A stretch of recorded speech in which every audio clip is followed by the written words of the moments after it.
I'm excited about this episode of the Elite Recruiter podcast. I have a special guest, Dom Farnan, and we're here to talk about evolving as a leader.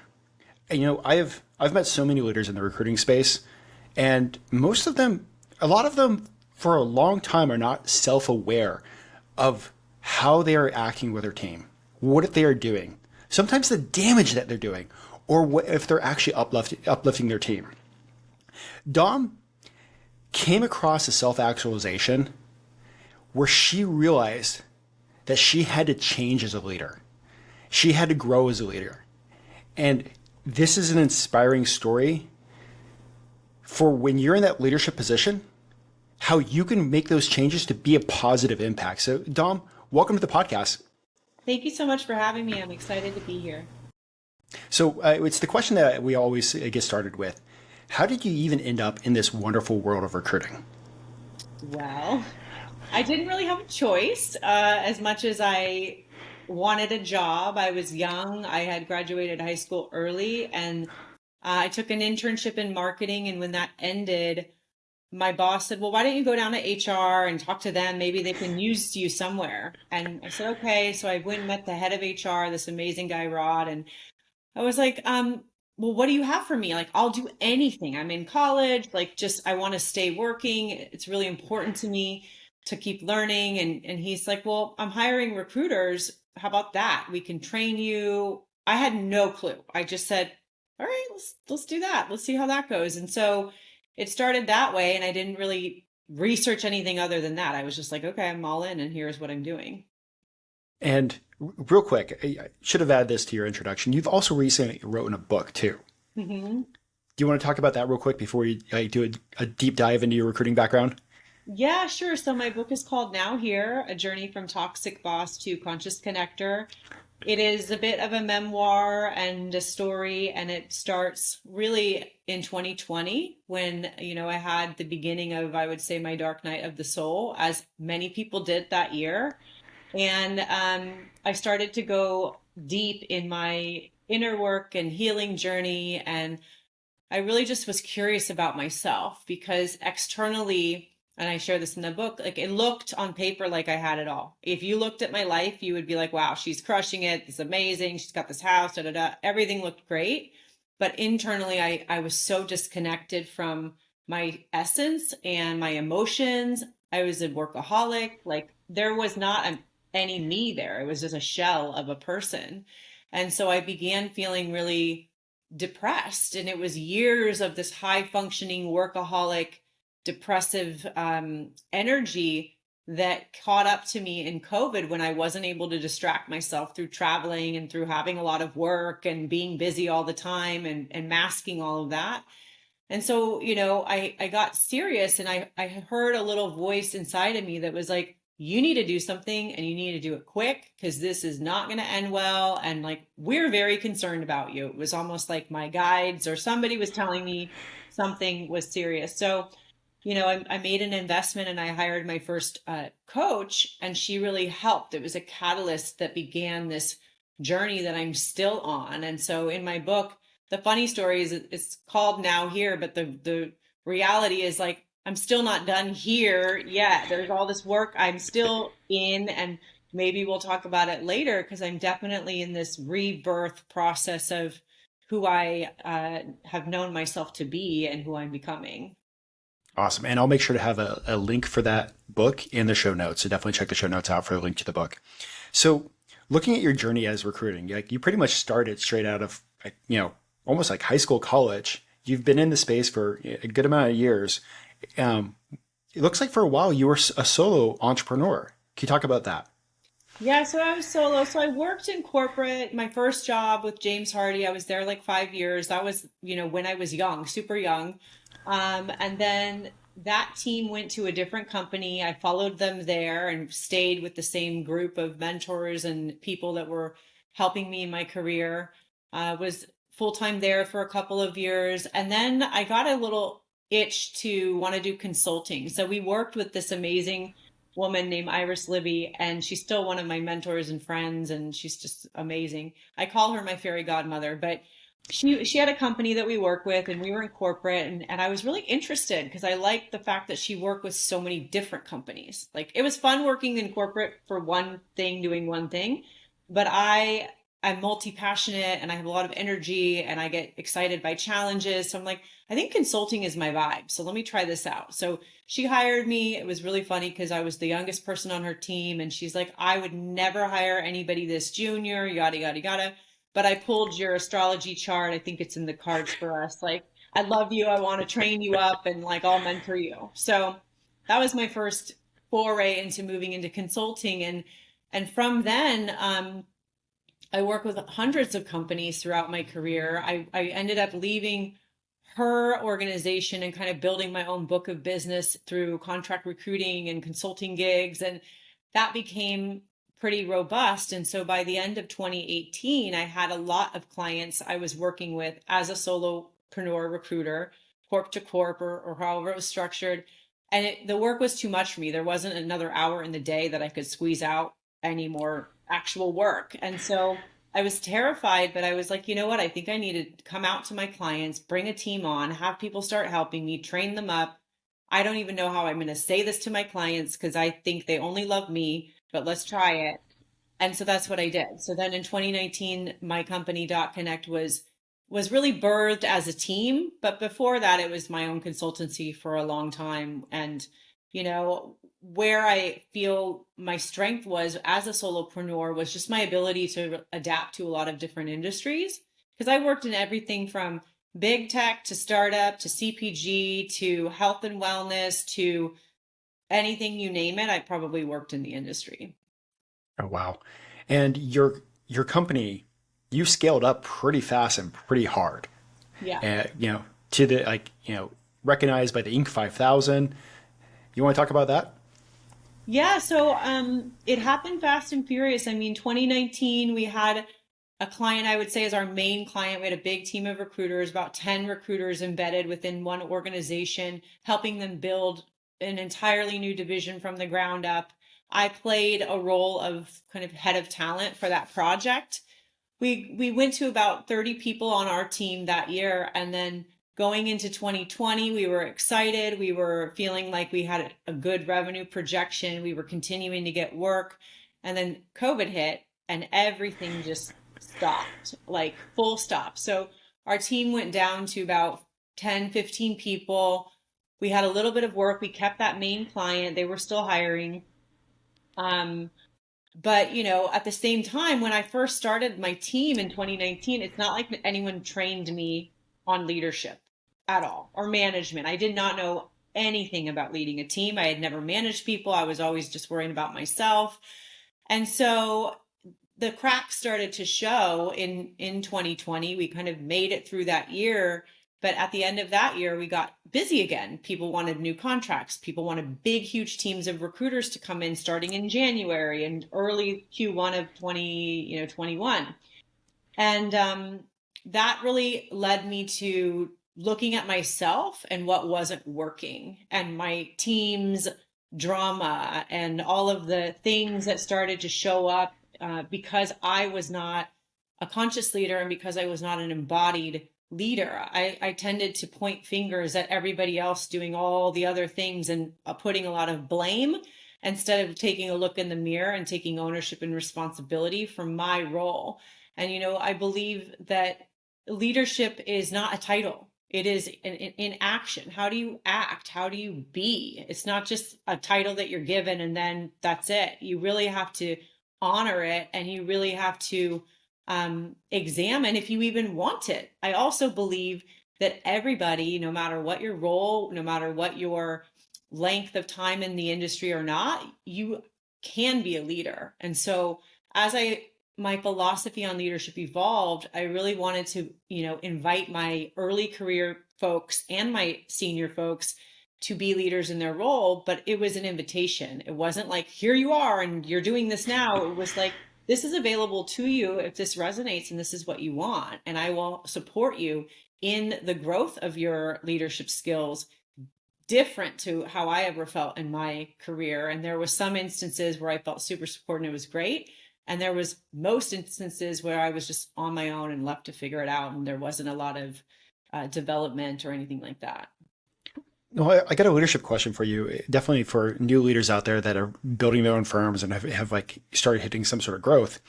You know, you sound like you're a high performer, or you are a high performer. You've done very well supporting many clients.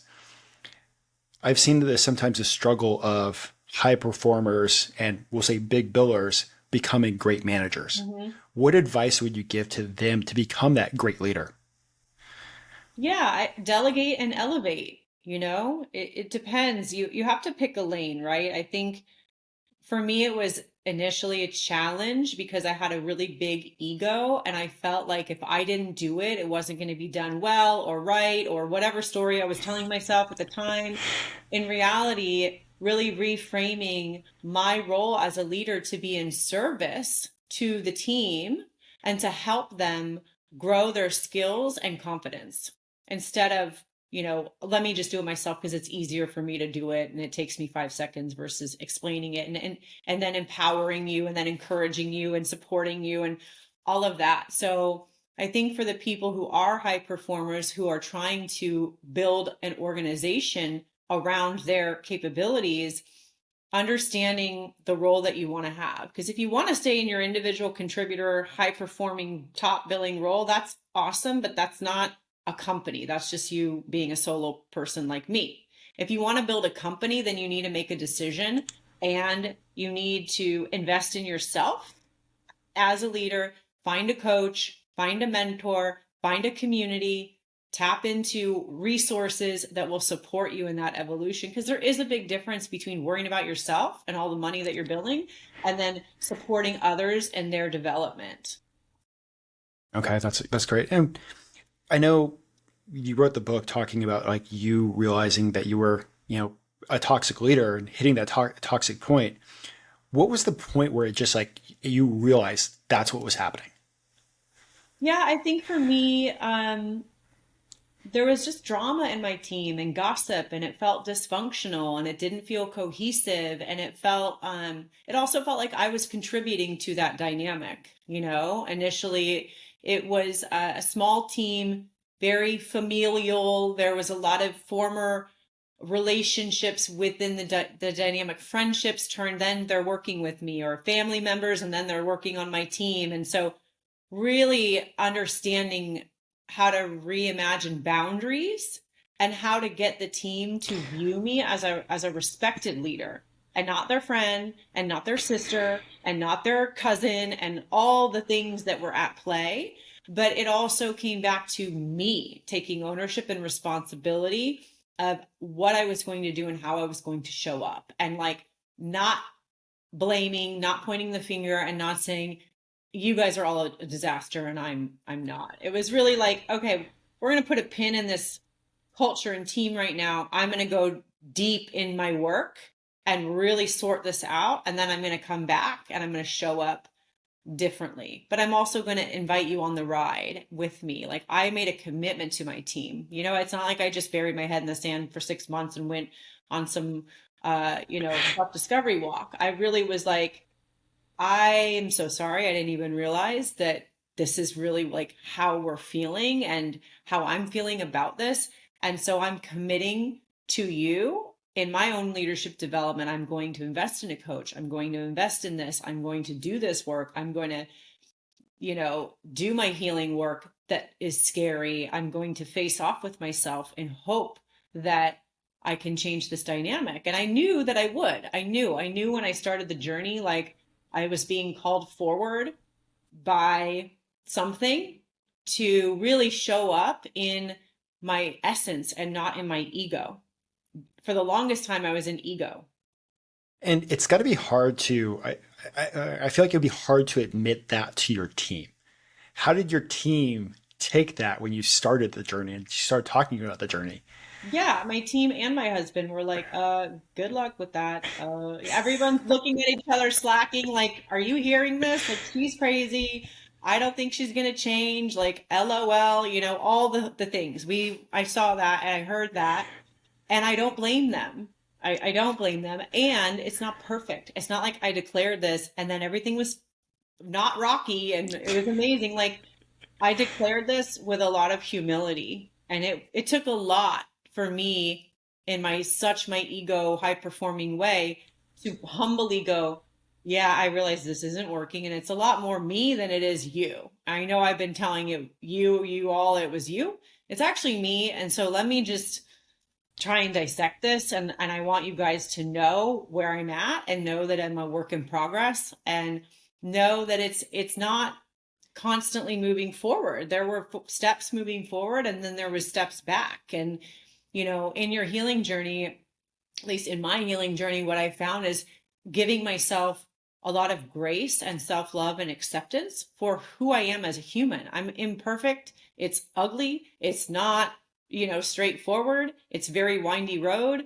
And it's not like as soon as I was like, I'm a conscious leader now, like everybody believed me. I really had a lot of embodiment work to do. I went to Peru last year in April of 22, and my guides that I was working with said to me, the word of this year and this trip for you is embodiment. So it's not about all the talking that you go out and do and the preaching. It's about the being and how you're embodying what you've been learning so that people feel energetically like you are showing up differently. Like it's really a reflection in your energy of the growth and the changes. That's hard for people because not everyone subscribes to growth mindset. Not everyone believes that you can change. Most adults have been told you can't change and you are the way you are, and that's that. And that's okay as well. And we saw that on my team. We saw some people that were like, I'm not into this. I don't care. I don't want to be here. I don't want to change. I don't want to grow, whatever. And they moved on. And others were like, if she can do this, maybe I can too. And maybe there's something here for me that I want to discover about myself. And so I think it's really like showing up in humility and being open and letting them know I'm not perfect. And it's like I said earlier, it's got to be hard as a leader to sit there and, you know, look at your team and be like, I'm not perfect. I need to work. But this kind of goes into the next question I have. Is it's a two-part question. Um, what are some of the results that you have seen in your personal life by going through this transformational change as a leader? So many things, but the first one that comes to mind is my marriage. So when I started this journey and really made this commitment 3 years ago, the back of my mind, my intention was, how do I save my marriage and get it on track? And it was it was a dysfunctional relationship for many years. We were together for a long time. We have a son, and we had come to places many times where we were like, are we even going to do this anymore? Like, we don't know. We don't know, but we're still together. Okay. So when I started this work in 2020, like I said before, my husband was kind of like, all right, whatever, and was of the mindset of, I don't know if this is going to work. And then I invited him to join me on the journey, but he wasn't on my same timeline. He was like, you do you and stop worrying about me. Like, I don't want to do this stuff that you're doing, this healing work. So it wasn't until last September where I invested in working with a relationship coach specifically so that I could discover more about how I am in relationship with people, not just in my marriage, but with people. And I invited him and I just said, look, I'm going to do this. I would really love it if you decided to do something, if it's therapy, if it's a men's group, if it's a coach, whatever. But I'm going to leave it to you and I'm not going to worry because the work I'm doing is for me. It's not for you and it's not for anything else but myself. And I just left that there with him. And then he decided to get a coach. And so he started working with a coach and I'm working with one. And then we work with them together. It's been a year now. And it was only about last month where we really came to each other with this new energy, this renewed sense of connection, almost like we burnt down everything, all the old stories, all the old drama, everything gone. And now we're seeing each other in a new light. And it's so interesting because I keep telling people it's like I'm dating again. Like I have like a boyfriend. Like it doesn't feel like someone I've known for 18 years that I've been married to for 12 years.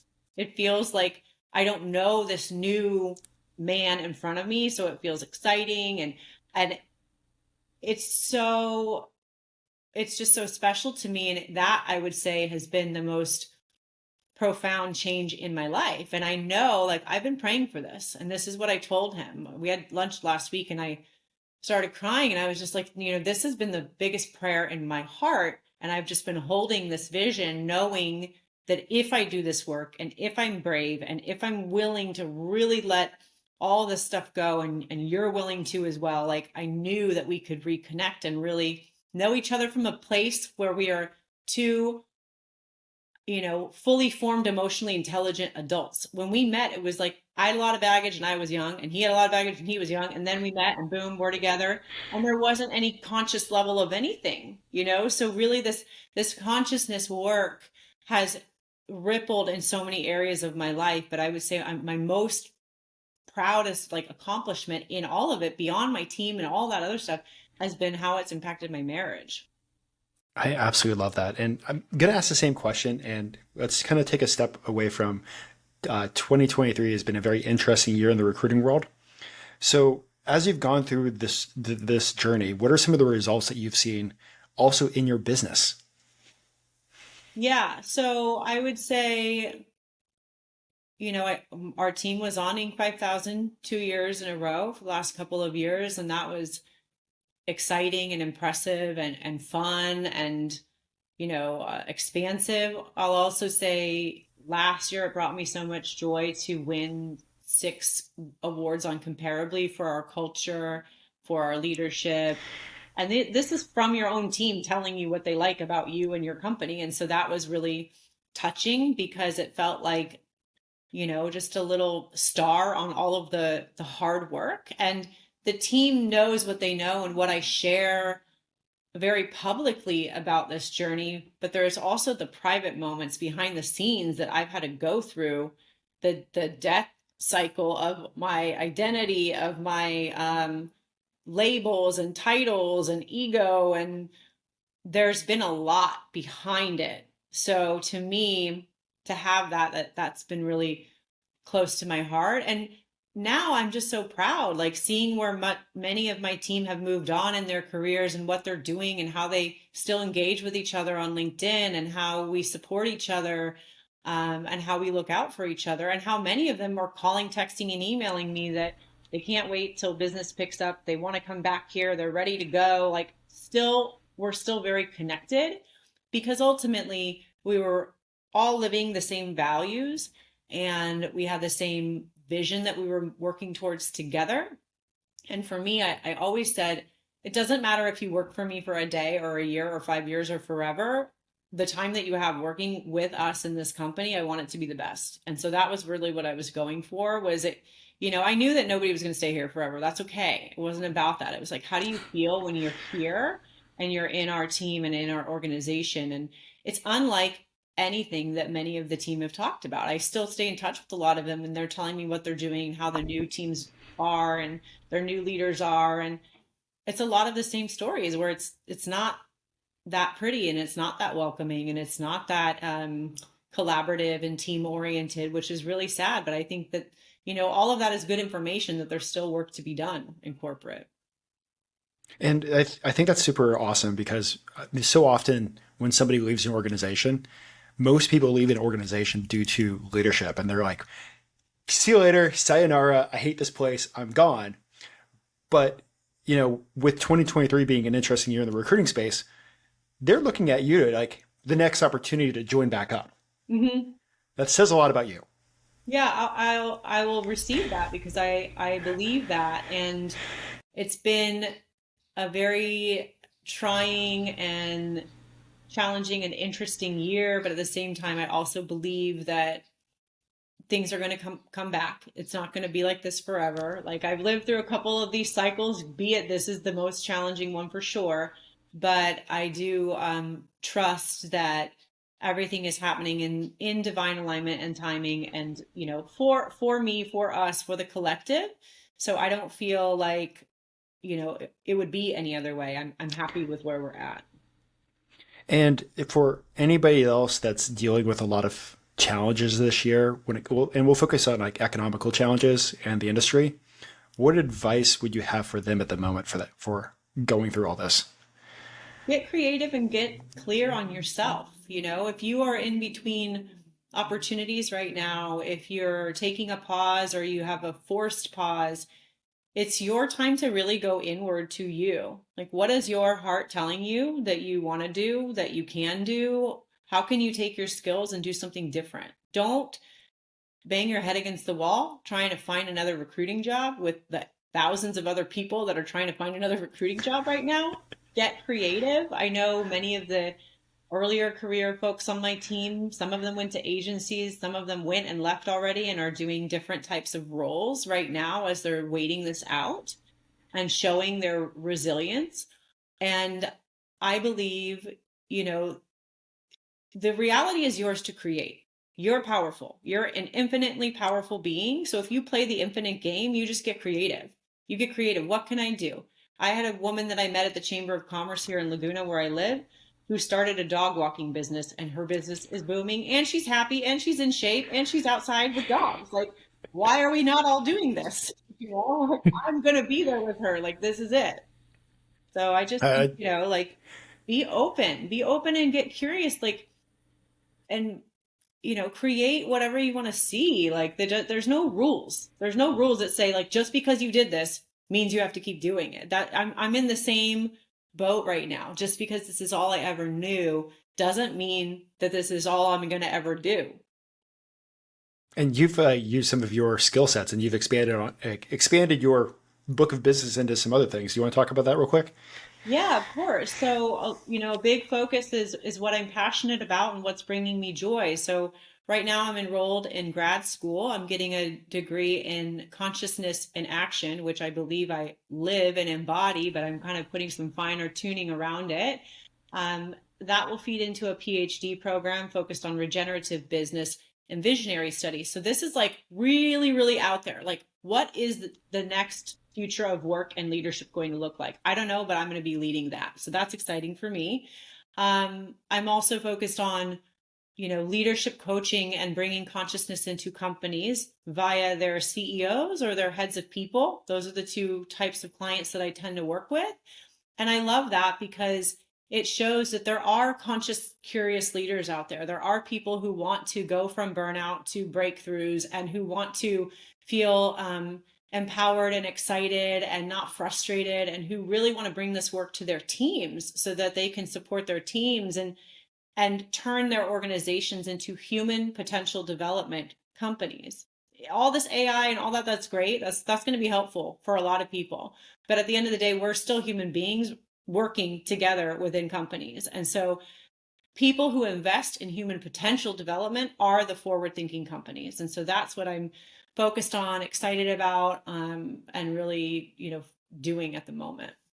Yeah, I love that because it's one of the things as like recruiters, or one of the things for everybody in every industry. Like, we have this identity, and we're so attached to the identity of what it is and how we did it, like the years that we've done it. And I think like COVID is definitely part of the time, and 2023 has been another time where you have to, like, I don't want to say like shed the identity, but work on creating a new identity to even sometimes just take care of your family, Yeah, put food on the table, keep business coming in. 100%.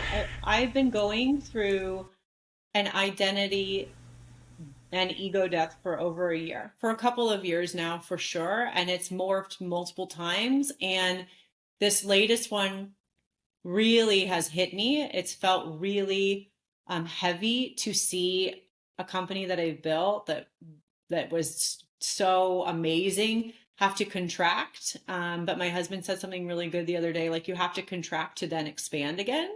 And one of my coaches told me yesterday, a caterpillar doesn't know that when it goes into a chrysalis, it comes out a butterfly. It has no idea, but it's in the chrysalis, and every part of the caterpillar has to die. Everything has to die for it to become the butterfly.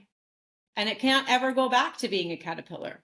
Okay. So for me, that really resonated because I feel that's what I'm in right now, is this chrysalis of things that I identified myself as, which was very much my company. Like, that was it. Me and Dot were the same, and even if you look at our numerology charts, we have the same charts as a business and as a person. So it was very intertwined. But what I will say is that I'm trusting the process, and I'm relinquishing control and I'm letting the ego go and going, this is part of my journey. This is part of the story. This is one of the things that I've done, but it also needed to happen so that I can go on to do the greatest work of my life. So I think if you reframe it that way, you know that there is just so much more in store for you. Like recruiters, we're resilient, but B, we're people, like we're relationship people. So go back to basics, you know, who do you have relationships with that you can reconnect with, and really be intentional about it. Be intentional about who you're connecting with, where you're spending your time, effort, energy, and money. You don't have to sit and doom scroll on LinkedIn all day or every other place that you're looking for a job. Like get off the internet and get into your life and see what comes of that. Oh, doom scrolling. It gets everybody. I know I'm victim to it too. I have to take LinkedIn off my phone from time and time again because it's too much. I'm probably like every other week, I'm like, delete this, Yeah. like Instagram, delete Facebook. All Yeah. right, add it back on there. I love that. So, hey, Dom, before we move on to the next part of the podcast, is there anything else that you would love to share about all this? No, I think that, I think hopefully people have some food for thought and some things to reflect on with themselves and know that collectively, like we're in this together. This is what it is, but we will make it through the other side. Like I said, I've been through these cycles a couple times now. It doesn't discount the fact that it's challenging, but leaning on faith and belief and feeling like everything is happening for us and the collective, I think that's really beautiful. Awesome. So the next section is what we call quick fire. And when I say quick fire questions, they don't have to be quick answers, okay? It just separates the podcast. So first question is, what advice would you give to a brand new recruiter that's actually just starting off in our industry? Get a mentor and be a sponge and stay curious. Growth mindset and your ability to learn and like categorize a lot of information quickly is going to be your best friend. Awesome. And same question, but for a recruiter that's been around the block 5, 10, 15, 25 years. What advice would you give to them to see success or stay successful? Yeah, stay curious, growth mindset, be open. What can you learn? What else can you learn about yourself? What can you learn about your clients? What can you continue to do to learn more? I think, again, growth mindset and the infinite game is going to be your best friend. Awesome. Is there a book that has had a huge impact on your own personal career and success? Seth Godin's Linchpin. I love that book. I love Seth Godin. I'm a big Seth head. He's like the best. He also just wrote a new book called The Song of Significance, which I think is amazing. Talks about the future of work and teams and leadership and how people want to work for companies that are significant and impactful and purpose and heart led. And anything from Seth is amazing, but Linchpin is a good one because it talks about how you tap into your magic and become a linchpin in whatever role that you're in, and that you don't have to just be a cog in a wheel. Like how do you even understand and identify what your magic is, and it kind of works you through that process. Oh, that's awesome. And one of the cool things about us recruiters, like we're so good at people. It's a skill set, whether you're introverted or extroverted. It's figuring out, like you said, that thing that makes you different that you can really stand out for. So I'm definitely going to check that book out. Do you have a favorite rec tech tool at the moment? Um, I mean, I was an early Gem person when it was not called Gem. I don't even remember the name it was before. Still love. Let's see. Also big supporter and fan of Hired. Will be near and dear to my heart. I want to say I was probably the like highest producing placement recruiter of Hired back in the day, and they became a client of ours for a little while. So love using that. If you don't have sourcing and you need help and you have budget, like they're a really good option. Um, and what else? I'm curious about X hiring and what that's going to look like and how that's going to evolve. Someone brought that up to me the other day, and I'm not on X, I'm on Threads and all the other things that just feel overwhelming social media wise, but I think that could be interesting. I'm also curious about Forbes jobs. So I've had some conversations about kind of joining that community. So those are some of the things that I've been poking around about. Okay. Yeah, I mean, both of those are going to be like definitely worth watching. I'm with you on that. Like X, I see you going after LinkedIn, but at the same time, I've heard that you're like $1,000 a month. So it's mostly on the enterprise side. Hmm. So who knows? It'll be fun to watch. Yeah. What's your thoughts on the future of recruiting and artificial intelligence? Well, I hope that AI helps us do our jobs and takes all the admin off our plates. I mean, that's how I see it being useful for us is really like how do we streamline and automate and have it like our AI be our assistant to some degree. I don't like the idea of AI doing interviews for us and, replacing us in that way. And I don't think we're anywhere near that. I think that there's way too many legal issues that could come of that. But I see it being super useful in many ways, maybe even sourcing. I think it could be super useful in a sourcing way. I know some recruiters now that are training up multiple AIs and multiple chat GPTs to help them with their sourcing efforts. And so I think, recruiting companies will likely become smaller and more lean and mean, and you'll have these experts who are running different AIs to help them in certain areas for sure. Um, so I think it's exciting, and I think you have to embrace it. I think about when I started recruiting, I had phone books. I didn't have Monster. There was no website. There was no LinkedIn, or maybe I was in the first million people who joined LinkedIn, but it sure as hell was not used for recruiting. They didn't have LinkedIn Recruiter. And so you just have to embrace it. And I think if you're open-minded and you make it work for you, then that's the best bet. Awesome. What do you think has been a huge part of your own personal success over the years? It's so simple. I care. I like literally care. I give a shit about people, and our team cared, and that is it. That's all I would say.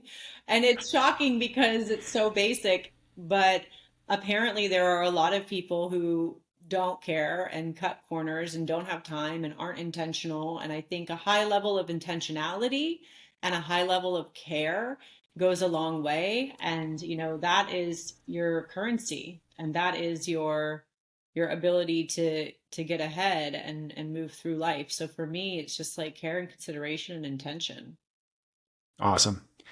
And this is actually one of my favorite questions.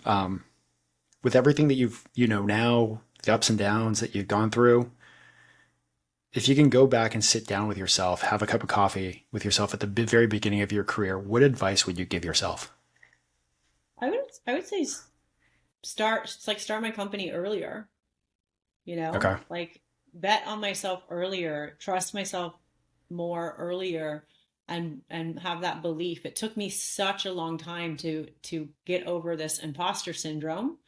And I had worked within companies on teams, and I didn't have amazing, supportive, collaborative colleagues in some cases. And I felt like I wasn't good enough. Even when I decided to jump on building a team in 2019, I had so many nerves and terrified. I didn't even want to have a website because I'm like, well, if this fails miserably, I don't want anyone to know I ever did this and tried this. And it was really, really scary. But now, knowing that the belief that I had really guided me, and like I'm like, why didn't you do this 10 years earlier? Like, what were you thinking? Why didn't you just go all out, earlier? And so I just think people believe in yourself and trust your ability.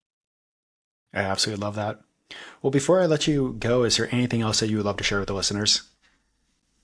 I don't think so. I think, I'm hopeful that this year ends, smoothly for all of us, and we can go into a new year with a fresh energy and a renewed sense of purpose and direction and collaboration, and really continue to just move forward. Awesome. Well, Dom, thank you so much for sharing. I know it's one of the tough things when you were a leader or a new leader, like the self-awareness of where you are, the self-awareness of how you are as a leader, and really just the story of you evolving to become a better leader, I think is definitely inspiring. So thank you so much for sharing with the listeners. Thank you so much. And for the listeners, guys, until next time, keep crushing it.